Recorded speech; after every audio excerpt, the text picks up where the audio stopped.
तुम कितने गंदे हो कालू कौए। तुमने मेरा सारा घर गंदा कर दिया।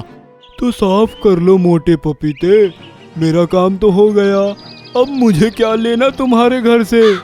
ये कहानी है ढोलकपुर गांव की, जहां सारे ही पक्षियों और पेड़ आपस में मिलजुल कर रहते थे।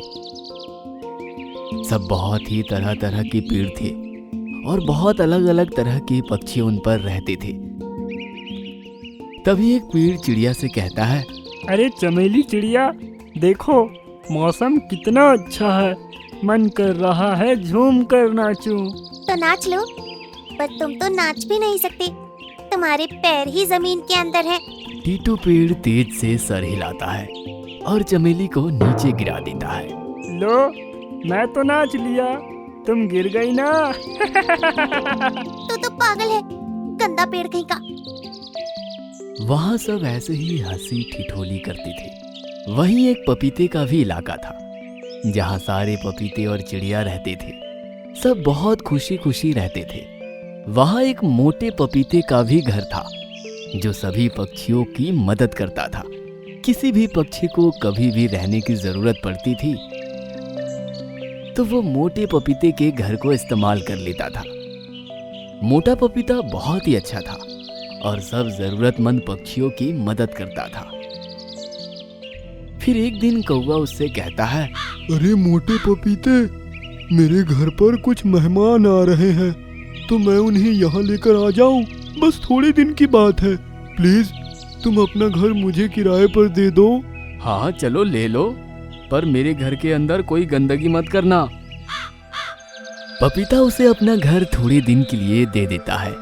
फिर कालू कौवे के मेहमान आकर चले जाते हैं और उसके मेहमान घर के अंदर इतनी गंदगी मचा कर जाते हैं कि मोटे पपीते को बहुत गुस्सा आ जाता है। तुम कितने गंदे हो कालू कौवे, तुमने मेरा सारा घर गंदा कर दिया। तो साफ कर लो मोटे पपीते, मेरा काम तो हो गया। अब मुझे क्या लेना तुम्हारे घर से। मोटा पपीता ये बात सुनकर रूठ जाता है। फिर कुछ समय बाद बारिश का समय आ जाता है। सब लोगों ने अपना अपना घर बना लिया था। बस कालू कौवा और चमेली चिड़िया ही बिना घर के थे। चमेली बेचारी मेहनत कर रही थी, पर उसे घर बनाने के लिए कुछ चीजें नहीं मिल रही थी। पर चमेली चिड़िया बहुत अच्छी थी। पपीते भैया, मैं तुम्हारे घर में रह लूं? अब बहुत बारिश का मौसम है और मेरे बच्चे भी भीग रहे हैं। हाँ चमेली बहन रह लो, पर तुम गंदा मत करना। पहले कालू कौवा रह कर गया था और उसने मेरा घर बहुत गंदा कर दिया था। फिर कुछ समय बाद कौवा बारिश में बहुत भीग जाता है और उसे ठंड भी लगती है। फिर वो मोटे पपीते के पास ही आता है। पपीते भाई, मुझे भी अपने घर के अंदर घुसा लो, मैं ठंड से मर रहा हूँ। नहीं कालू कौवे, मेरे घर के अंदर जगह नहीं है तुम जैसे गंदे लोगों के लिए, और यहाँ वैसे भी चमेली और उसके बच्चे रह रहे हैं, तो तुम्हें अंदर जगह नहीं मिलेगी। कालू कौवा ये बात सुनकर चला जाता है।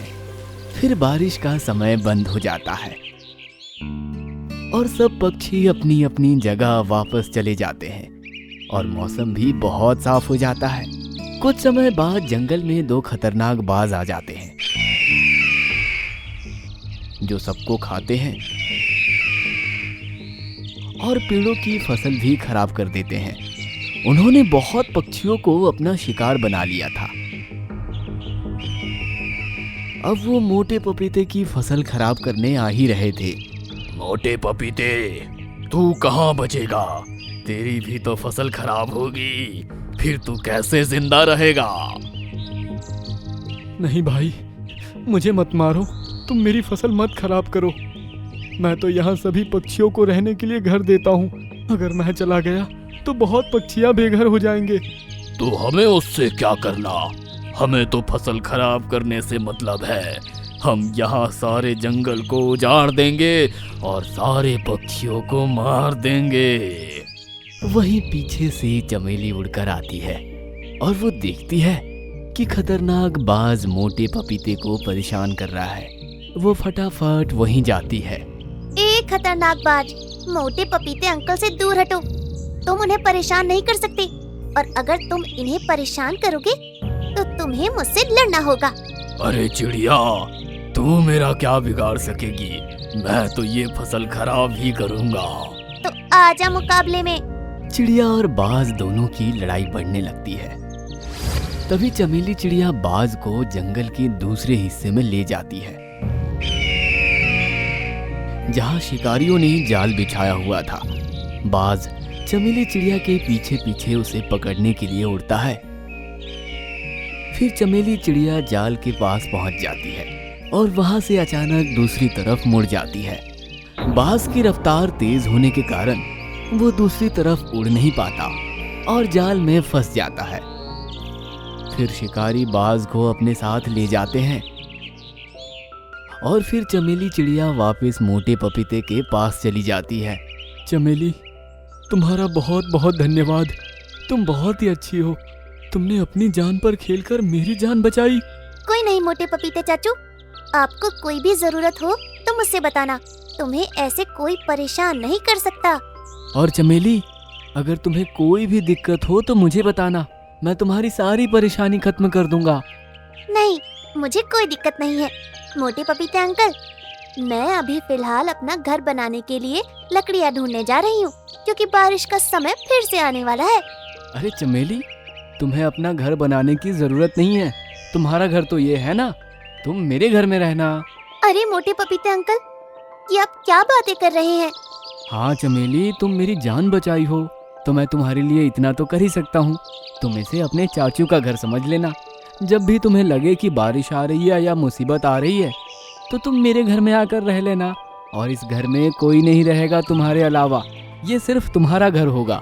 तो आज से तुम मेरे मोटे पपीते चाचू हुए। हाँ, ऐसा ही समझ लो। और मोटा पपीता और चमेली दोनों साथ साथ रहने लगते हैं। वह दोनों बहुत खुश हो जाते हैं और बहुत ही अच्छे से रहते हैं। चमेली अपने बच्चे को भी वहीं ले जाती है। इस कहानी से हमें ये सीख मिलती है कि जैसा हम बोते हैं वैसे ही हमें मिलता है। अगर हम अच्छा करेंगे तो हमें अच्छा ही मिलेगा, और अगर हम बुरा करेंगे तो बुरा ही मिलेगा। हिमांशु, मैं सरस्वती माता हूँ। तुम्हारी समस्याओं का समाधान करने आई हूँ। ग्रीनलैंड जंगल में बहुत ही प्यारी सुबह थी। सभी जानवर खेल और मौज मस्ती कर रहे थे। वहीं मिट्ठू, मैना और उनके 2 बच्चे भी पक्षियों के साथ सुबह की ताजी हवा का मजा ले रहे थे। फिर एक दिशा से तेज रफ्तार के साथ एक तीर आया और पेड़ के तने में लगा। इसी तरह 2 तीर और आए, जिनमें से दूसरा जमीन पर लगा और तीसरा पेड़ पर लगे एक सेब पर लगा। भागो, लगता है कोई शिकारी आया है। सभी जानवर डरकर भागने लगे और पक्षी हवा में उड़ने लगे। तभी एक और तीर आया और उसने मिट्ठू का एक पंख उड़ा दिया। मिट्ठू वहीं जमीन पर गिर गया। मिट्ठू, नहीं! मैना चिल्लाते हुए उसकी तरफ बढ़ी। ये क्या हो गया मिट्ठू? मेरा पंख थामो और उड़ने की कोशिश करो। सुनकर मिट्ठू ने उसका पंख थामा। मैना ने जोर लगाया, लेकिन वो उसको उठा नहीं पा रही थी। उस तरफ से शिकारी भागा आ रहा था। उसे देख मैना ने अपनी पूरी जान लगा दी और मिट्ठू जमीन से ऊपर उठ गया। पकड़े रहना मिट्ठू, ऐसा कहते हुए वो तेजी से पंखों को हिलाने लगी, लेकिन वो उसको थोड़ा सा ही उठा पाई। मिट्ठू ने देखा कि शिकारी पास आने वाला है। अब उसके चक्कर में मैना भी उसका शिकार हो जाएगी, इसलिए उसने जानबूझकर मैना का पंख छोड़ दिया और वो नीचे गिर गया। मिट्ठू, नहीं! मैना चिल्लाई। तभी शिकारी ने मैना पर भी तीर का निशाना साधा, जिससे बचकर वो एक डाली पर छिप गई। बहुत अच्छे हिमांशु, एक हरे रंग का तोता, यही तो चाहिए था। उसने मिट्ठू को उठाया और देखा कि उसको चोट आई है। हल्की सी चोट है, इसको पिंजरे में रख देता हूँ। जब ठीक हो जाएगा तो इससे मेरी किस्मत बदल जाएगी। ये इनको कहाँ लेकर जा रहा है? मम्मी, हम पापा को कैसे बचाएंगे? तुम घर पर ही रुको बच्चों, मैं देखती हूँ कि ये मिट्टू को कहाँ ले जा रहा है। हिमांशु ने मिट्टू को पकड़ा और अपनी झोपड़ी की तरफ ले गया। मैना भी उसका पीछा करते करते वहां पहुंच गई। उसने मिट्टू को एक पिंजरे में कैद कर दिया और अपनी झोपड़ी की खिड़की पर टांग दिया। मैना ने देखा कि वो अपने किसी काम में लग गया है, तो वो मिट्टू के पास पहुंची। मैना, तुम यहाँ क्या कर रही हो? चली जाओ, इसने तुमको देख लिया तो तुम्हें भी पकड़ लेगा। मैं आपको ऐसे नहीं जाने दे सकती। मैना ने पिंजरे को खोलने की कोशिश की, लेकिन वो नाकाम रही। तभी शिकारी की उस पर नजर पड़ी तो वो उठकर आने लगा। मैना वहां से उड़ गई और थोड़ा दूर हो गई। हिमांशु ने मिट्टू को देखते हुए कहा, मेरी किस्मत का ताला अब खुल जाएगा। जब से मेरी शादी हुई थी मेरी किस्मत खराब हो गई थी। उसके बाद मैंने मेरी बीवी को मायके भेज दिया, लेकिन इसके बावजूद भी मेरा काम ठप ही रहा। अब तांत्रिक बाबा के बताए उपाय के अनुसार मैं इस तोते की बलि सरस्वती माता को देकर उनको प्रसन्न कर लूंगा, फिर मेरी किस्मत हमेशा के लिए बदल जाएगी। ये सुनकर मिट्टू और मैना बहुत ज्यादा डर गए। ये तो मिट्टू की बलि चढ़ाने वाला है, अब मैं इनको कैसे बचाऊंगी? उसने दिमाग पर जोर दिया तो उसको मोटे पपीते का ध्यान आया। वो उसी टाइम मोटे पपीते के पास पहुंची और उसको सब कुछ बता दिया। वो सरस्वती माता को प्रसन्न करने के लिए तोते की बलि देगा। ये इंसान कितने अंधविश्वासी होते हैं। पपीते भैया, हम मिट्टू को कैसे बचा सकते हैं? मैं बहुत ही उम्मीद लेकर आपके पास आई हूँ। अगर उन्हें कुछ हो गया तो मेरा और मेरे बच्चों का क्या होगा? उस अंधविश्वासी से मीठू को बचाना है तो उसको यहाँ पर मेरे पास लेकर आना पड़ेगा। मैं यहाँ उसको थोड़ा सा जादू दिखाकर उसको जो भी उपाय बताऊंगा वो उसको सच मान लेगा, और उसने अपनी बीवी को घर से निकाल रखा है। इसका उपाय भी मुझे ही करना पड़ेगा। पपीते भैया, तुम इंसानों के बारे में कितना अच्छा सोचते हो। तुम वाकई में बहुत ही अच्छे हो। उसको यहाँ मेरे पास लाने के लिए मुझे एक ही रास्ता नजर आ रहा है। वो क्या रास्ता है पपीते भैया? तुम मेरे पेड़ से एक पत्ता तोड़कर ले जाओ। ये पत्ता तुम उसकी झोपड़ी में डाल देना। उसके बाद मैं जो कुछ भी यहाँ से बोलूंगा, मेरी आवाज इस पत्ते से निकलकर उसको सुनाई देगी। सुनकर मैना ने ऐसा ही किया। उसने पपीते का एक पत्ता तोड़ा और उसको हिमांशु की झोपड़ी के अंदर डाल दिया। मैना, तुम यहाँ क्या कर रही हो? आप बस देखते जाइए। फिर पपीते ने बोलना शुरू किया। हिमांशु, वो हिमांशु। अरे ये किसकी आवाज है? कौन है यहाँ? मैं कुबेर महाराज बोल रहा हूँ। तुझे अगर अपनी परेशानियाँ खत्म करनी है तो आज शाम तक मोटे पपीते के पेड़ के पास पहुँच जा, वरना तेरा सर्वनाश तय है। मोटा पपीता? ये कहाँ मिलेगा? इसी जंगल में तालाब के किनारे एक पपीते का पेड़ है। वहाँ तुझे तेरी परेशानियों का हल मिल जाएगा। इतना सुनते ही हिमांशु खुश हुआ और उसी टाइम तालाब की तरफ चला गया। वहां पर मैना, उसके बच्चे और कुछ जानवर छिपकर सब कुछ देख रहे थे। शायद यही है मोटे पपीते का पेड़। हाँ। अब मोटे पपीते ने अपना जादू दिखाना शुरू किया। जितने भी पपीते पेड़ पर लटके थे चांद की तरह चमकने लगे। यह चमत्कार देखकर उसकी आंखें खुली की खुली रह गई। फिर मोटा पपीता एक देवी की आवाज में बोला, हिमांशु, मैं सरस्वती माता हूँ। तुम्हारी समस्याओं का समाधान करने आई हूँ। ये सुनते ही उसने हाथ जोड़ लिए और उत्सुकता से बोला, माता रानी, माता रानी, आखिर आपने मेरी सुन ही ली। आप ही को प्रसन्न करने के लिए मैं तोती की बलि देने वाला हूँ। उसे स्वीकार करना। मूर्ख, वही पाप करने से मैं तुझको रोकने आई हूँ। जिस तांत्रिक ने तुझे वो उपाय बताया था वो ढोंगी है। तोते या फिर किसी भी बेजुबान जानवर की बलि लेकर भला मैं क्यों प्रसन्न होऊंगी? तो माता रानी, मुझे बताइए कि किस तरह से आपको प्रसन्न करूं। जिससे मेरी परेशानियां दूर हो जाए। तूने परेशानी आने पर अपनी बीवी का दिल दुखाया और उसको मायके भेज दिया, और अब यहाँ आकर एक तोते को पकड़कर उसको मारने की सोच रहा है। सबसे पहले उस तोते को आजाद कर, वो अपने परिवार से मिल जाएगा और तुझे दुआएं देगा। उसके बाद शहर जाकर अपनी बीवी से माफी मांगकर उसको अपने घर वापस लेकर आ, फिर अपना काम दोबारा से शुरू कर। कुछ ही दिन में तेरी मेहनत रंग लाएगी और तेरी सारी परेशानियां दूर हो जाएंगी। ठीक है माता रानी, मैं ऐसा ही करूंगा। माता रानी की जय हो, माता रानी की जय हो। हिमांशु के मुंह से ये बात सुनकर सभी जानवर खुशी से झूम उठे। उसने अपनी झोपड़ी में जाकर मिट्ठू को आजाद किया। अब बस मैं शहर जाकर अपनी बीवी से माफी मांगकर उसको मायके से ले आऊंगा और खूब मेहनत करके माता रानी को प्रसन्न कर लूंगा। कहकर वो वहां से चला गया।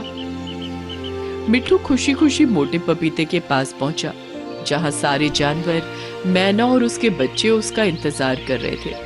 सभी मिट्ठू को वापस देखकर खुश हो गए। पपीते भैया, आपका बहुत बहुत शुक्रिया। आपकी वजह से हमारा परिवार फिर से एक हो पाया, वरना मैं अब तक तो माता रानी को भेंट चढ़ गया होता। जब तक आपका मोटा पपीता आपके साथ है, जंगल के किसी भी जानवर और पक्षी को कोई नुकसान नहीं हो सकता। ये सुनकर सभी खुशी से झूम उठे।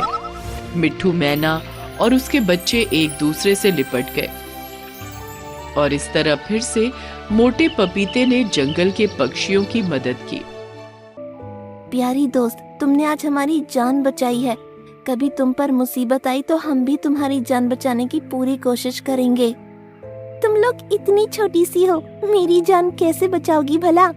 एक दिन टीनू चिड़िया खाना तलाश करने के लिए जंगल में घूम रही थी। तभी उसे जमीन पर एक मिठाई पड़ी हुई नजर आई। अरे वाह, ये तो एक मिठाई लगती है जिसको इंसान खाते हैं। आज तो मजा ही आ जाएगा। वो नीचे उतर कर गई और फिर उस मिठाई को अपनी चोंच में दबाकर जंगल की तरफ उड़ गई। उसने वो मिठाई अपने घोंसले में ले जाकर रख दी। उसी पेड़ पर अलग अलग डालियों पर और भी पक्षियों के घोंसले थे। एक घोंसले से मैना बोली, अरे टीनू, तुमको ये मिठाई कहाँ से मिल गई? ये मुझे जंगल की सरहद के पास मिली। शायद किसी इंसान से गिर गई होगी। मैं भी जाकर देखती हूँ, हो सकता है मुझे भी मिल जाए। कहकर वो फिजा में उड़ गई। अच्छा हुआ मैना चली गई। अब मैं भी जरा पानी पीकर आ जाती हूँ। ये होती तो मौके का फायदा उठाकर मिठाई चुरा लेती। टीनू जैसे ही पानी पीने के लिए तालाब गई, मैना वापस आ गई। मुझे पता था ये मेरे सामने इस मिठाई को अकेला छोड़कर नहीं जाती। अब इसे हटा ही देती हूँ। ये कहकर उसने टीनू के घोंसले से मिठाई को उठाया और अपने घोंसले में ले जाकर रख दिया। जब टीनू वापस लौटी तो अपना घोंसला खाली देखकर चौंक पड़ी। अरे, ये मेरी मिठाई कहाँ गई? थी तो यहीं। उसने इधर उधर नजरें घुमाई तो देखा कि मिठाई मैना के घोंसले में थी, तो वो उसके करीब पहुंची। मुझे पता था कि मैना जरूर चोरी करेगी। अभी इसको वापस ले जाती हूँ। वो घोंसले के अंदर जाने ही वाली थी कि तभी मैना आ गई और मिठाई के आगे खड़ी हो गई। ये मेरी मिठाई है, तुमने इसे क्यों चुराया? मैं तुम्हारे सामने दूसरी मिठाई ढूंढने गई थी, ये मुझको वहीं मिली। तुम कैसे कह सकती हो कि ये तुम्हारी है? ये मेरी ही है, वहाँ दूसरी कोई मिठाई नहीं थी। तुमने मुझे चुराते हुए देखा नहीं, और दूसरी बात कि ये मेरे घोंसले में रखी है तो इस पर मेरा हक है। अब टीनू ने आगे कोई बहस नहीं की, क्योंकि बिना सबूत के वो उस पर इल्जाम भी नहीं लगा सकती थी। मैना ने थोड़ी सी मिठाई खाई और फिर डाल पर ही खेलने लगी। लेकिन तभी एक चमत्कार हुआ, वो मिठाई हिलने लगी और खिसकने लगी। धीरे धीरे वो घोंसले से निकलकर टीनू के घोंसले में आ गई। जब मैना का ध्यान अपने खाली घोंसले पर गया तो वो चौंक पड़ी। टीनू, तुमने मेरे घोंसले से मिठाई चुराई, इसको अभी वापस करो। पहली बात तो ये कि तुमने मुझे चोरी करते हुए देखा नहीं, और दूसरी बात ये कि ये मिठाई मेरे घोंसले में रखी है, इसलिए इस पर मेरा हक है। ये सुनकर मैना समझ गई कि अब बाजी उल्टी पड़ चुकी है और वो मुंह बनाकर वहाँ से उड़ गई। ये मिठाई अपने आप चलकर मेरे घोंसले में आ कैसे गई? अपने आप नहीं, इसको हम लेकर आए थे। तभी मिठाई के नीचे से 3 चींटियां निकलकर सामने आईं, जिनको देखकर टीनू चौंक पड़ी। अरे, तुम लोग मेरे घोंसले में कैसे आए? इस मिठाई को हम खा रहे थे, जब तुम इसको उठाकर लाई तो हम भी इसके साथ तुम्हारे घोंसले में पहुंच गए। छोटे होने की वजह से हम तुमको नजर नहीं आ रहे थे। फिर जब वो मैना इसको तुम्हारे घोंसले से ले गई तो हम उसके घोंसले में पहुंच गए। फिर हम लोगों ने तुम्हारी बहस सुनी तो हमें उस मैना पर बहुत गुस्सा आया, इसलिए मौका देखकर हम तीनों इस मिठाई को तुम्हारे घोंसले में लेकर आ गए। सुनकर टीनू खुश हो गई और बोली, तुम लोगों का बहुत बहुत शुक्रिया। ये मिठाई तुम्हारी है, इसलिए मैं इसको अब नहीं खाऊंगी। अरे अरे नहीं, हम जितना खा सकते थे खा चुके, अब और नहीं खाया जाएगा। अब ये तुम्हारी है। ठीक है प्यारी चींटियों, ये बची हुई मैं खा लूंगी, लेकिन आज से हम लोग पक्के दोस्त हैं। तुम आज से मेरे साथ ही रहोगी। चींटियों ने उसकी बात मान ली और फिर वो भी उसी घोंसले में रहने लगीं। अब वो टहलने भी जाया करती तो साथ जाया करती। एक दिन ऐसे ही वो टहलने निकली और टीनू भी उनके ठीक ऊपर उड़ रही थी। अचानक से मौसम खराब हुआ और तेज बारिश होने लगी। टीनू भी खुद को संभाल नहीं पा रही थी। जमीन पर अब पानी भरना शुरू हो गया और चींटियां पानी के साथ बहने लगीं। ये देख टीनू ने दिमाग लगाया और फिर पेड़ से पत्ती तोड़कर पानी में फेंकी। तीनों चींटियां झट से उस पर बैठ गईं और उनकी जान बच गई। जब बारिश थमी तो टीनू उनको फिर से अपने घोंसले में लेकर आ गई। प्यारी दोस्त, तुमने आज हमारी जान बचाई है। कभी तुम पर मुसीबत आई तो हम भी तुम्हारी जान बचाने की पूरी कोशिश करेंगे। तुम लोग इतनी छोटी सी हो, मेरी जान कैसे बचाओगी भला? लेकिन मुझे खुशी है कि मैंने अपने दोस्तों की जान बचाई। अगले दिन एक शिकारी जंगल में आ गया। चींटियां उस वक्त पेड़ के नीचे खेल रही थीं और टीनू उसी पेड़ पर बैठी थी। अरे वाह, बड़ी प्यारी चिड़िया है, इसको तो जिंदा या मुर्दा पकड़ना ही पड़ेगा। कहकर उसने टीनू पर निशाना साधा। चींटियों ने उसको देखा और फौरन उसके पैरों पर चढ़ गईं। उन्होंने एक साथ मिलकर उसके घुटनों में काटा, जिससे उसको चुभन हुई और टीनू को लगने वाली गोली ऊपर उठ गई। वो गोली ऊपर नारियल को जाकर लगी और वो टन से शिकारी के सिर पर जा गिरा। अरे माँ, मैं तो गया। शिकारी चक्कर खाकर बेहोश हो गया। शुक्रिया मेरी प्यारी दोस्तों, इतनी छोटी होते हुए भी तुम लोगों ने आज मेरी जान बचाई है। उस दिन मैंने गलत बोल दिया था। कोई बात नहीं, हम तुम्हारी दोस्त हैं। इससे पहले कि ये शिकारी फिर से जागे, चलो यहाँ से चलते हैं। उसके बाद चारों खुशी खुशी वहाँ से अपने घोंसले को चली गईं। अरे भाई, ये सेब तो जादुई है, हमें इसे चुराना होगा, फिर हम सब पक्षियों पर काबू कर सकते हैं। ये कहानी है सीमापुर गांव की, जहां बहुत सारे पक्षी बहुत ही घने जंगल में रहते थे और वहां एक तोता राजा भी था। पक्षी ज्यादा होने की वजह से तोता राजा सब पक्षियों को थोड़ा थोड़ा खाना देते थे, जिससे उनका दिन का गुजारा हो जाए। पर यह बात पक्षियों को समझ में नहीं आती थी।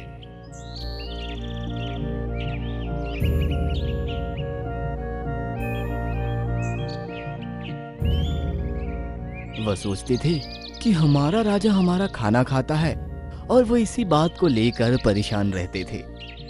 इसलिए वो राजा की अच्छाइयाँ नहीं देख पाते थे और वो सोचते थे कि हमारा राजा तो बहुत ही गंदा है, सारे पक्षियों को खाने के लिए तड़पाता है और दिन का बस थोड़ा सा ही खाना देता है। और कुछ पक्षियाँ इतने शरारती थे कि वो औरों का खाना चुरा कर ले जाते थे। ऐसे ही दो बाज थे।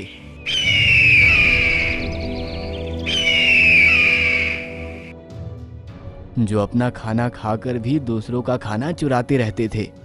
अरे बाज भाई, चलो ना, किसी का खाना लेकर आते हैं। हमारा इतने से खाने में तो पेट नहीं भरता। हाँ हाँ, चलो चलते हैं। किसी का खाना चोरी करके लाते हैं और अपना पेट भरेंगे। फिर एक बाज कबूतर के पास जाता है। अरे कबूतर भाई, मेरे बाज भाई की तबीयत खराब हो गई है और उसे दवाई लेने से पहले थोड़ा खाना खाना पड़ेगा। हमारा खाना तो सुबह ही खत्म हो गया। आप थोड़ा खाना अपना दे दो, मैं आपको बाद में अपने खाने में से लौटा दूंगा। कोई बात नहीं बाज भाई, आप ये लो, मेरा खाना ले जाओ और दूसरे बाज को खिला दो। अरे वाह, मैंने तो इसको पागल इतनी आसानी से बना दिया। कितना मजा आया। अब मैं ये खाना अपने भाई के साथ खाऊंगा। बाज भाई देखो, मैं उस कबूतर को कितनी आसानी से बुद्धू बनाकर खाना ले आया। अब हम दोनों का पेट अच्छे से भर जाएगा। अरे वाह भाई, तुमने तो कमाल कर दिया। चलो अब खाना खाते हैं। वो दोनों बाज ऐसे ही सारे जंगल के पक्षियों को पागल बनाते थे और कुछ ना कुछ बहाना बताकर किसी न किसी पक्षी से खाना लेकर आ जाते थे। जब यह समस्या ज्यादा बढ़ने लगी और सब पक्षियों को उनकी सच्चाई का पता चल गया, तो सारे पक्षी मिलकर दोनों बाजों की शिकायत तोते राजा से करके आए। फिर तोता राजा ने उन्हें एक गुफा में बंद करने का हुक्म दिया और साथ ही उनको खाना भी नहीं मिलता था और ना ही वो बाहर आसमान में उड़ सकते थे। तोते राजा ने उन्हें बहुत गंदी सजा दी।